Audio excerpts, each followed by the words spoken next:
चुनाव खत्म हुए, नतीजे आ गए और अचानक देश को बताया गया कि हालात बहुत नाजुक हैं। जिस देश के चुनावी रैलियों में विकास के गीत गाए जा रहे थे, उसी देश के प्रधानमंत्री अब लोगों से कह रहे हैं कि कम खर्च करो, कम सफर करो, सोना मत खरीदो, विदेश मत जाओ। सवाल सिर्फ महंगाई का नहीं, सवाल ये है क्या जनता से सच छुपाया गया? क्या देश धीरे धीरे इमरजेंसी की तरफ बढ़ रहा है? चुनाव के समय हर तरफ देश का माहौल कैसा था? हर तरफ जीत के दावे, विश्व गुरु के सपने, 5 ट्रिलियन इकोनॉमी की बातें। लेकिन उसी वक्त दुनिया चल रही, क्रूड ऑयल संकट, डॉलर संकट, खाद्य संकट, फर्टिलाइजर संकट, पूरी दुनिया में आर्थिक तूफान खड़ा हो रहा था। लेकिन भारत में खामोशी, ना जनता को चेतावनी, ना कोई तैयारी। और चुनाव खत्म होते ही अचानक प्रधानमंत्री का बयान। आज जो संकट है उसमें हमें विदेशी मुद्रा बचाने पर भी बहुत जोर देना होगा, क्योंकि दुनिया में पेट्रोल डीजल इतना ज्यादा महंगा हो गया है, पहले से कई गुना ज्यादा कीमतें बढ़ गई है।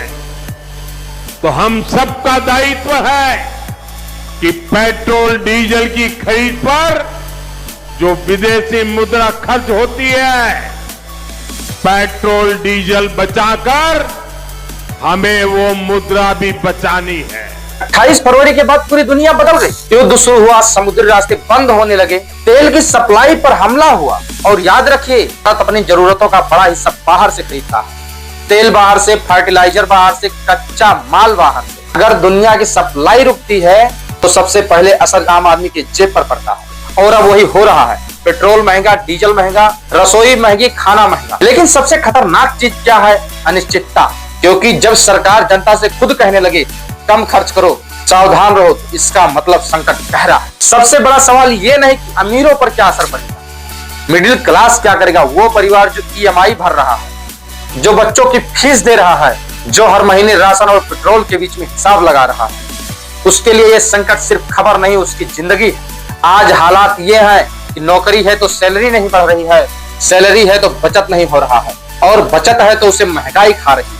वर्ल्ड बैंक और आईएमएफ तक चेतावनी दे चुके हैं कि वह पढ़ लिख रहे हैं, लेकिन रोजगार नहीं, डिग्री है लेकिन भविष्य नहीं। कोरोना के समय में वर्क फ्रॉम होम की, ऑनलाइन मीटिंग्स की,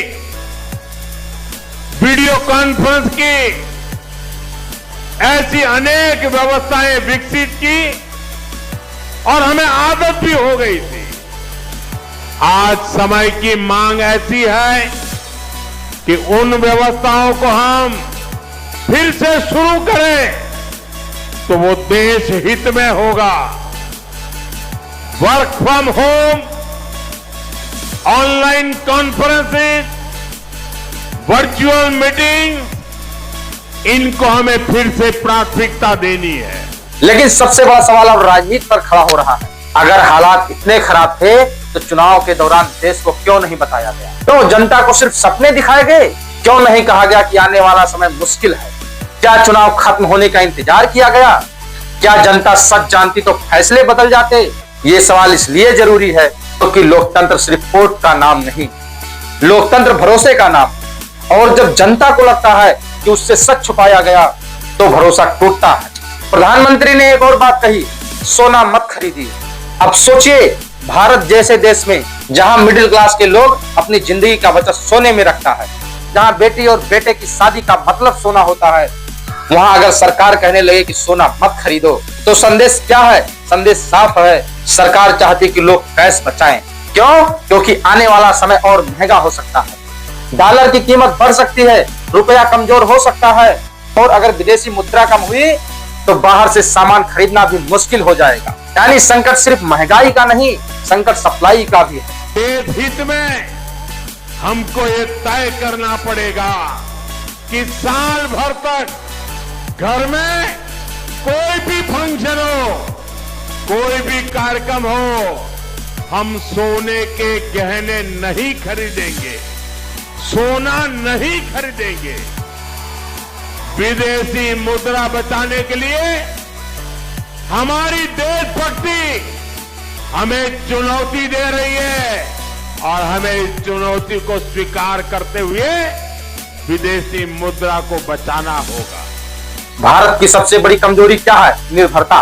मोबाइल से लेकर मशीन तक, कच्चे माल से लेकर इलेक्ट्रॉनिक तक, अगर चीन से सप्लाई रुक जाए तो भारत की फैक्ट्रियां रुक जाएंगी, शटर गिर जाएगा तो सबसे पहले कौन मरेगा? गरीब, फिर मिडिल क्लास, क्योंकि अमीर रास्ता निकाल लेता है, लेकिन नौकरी पर जीने वाला आदमी वो कहां जाएगा?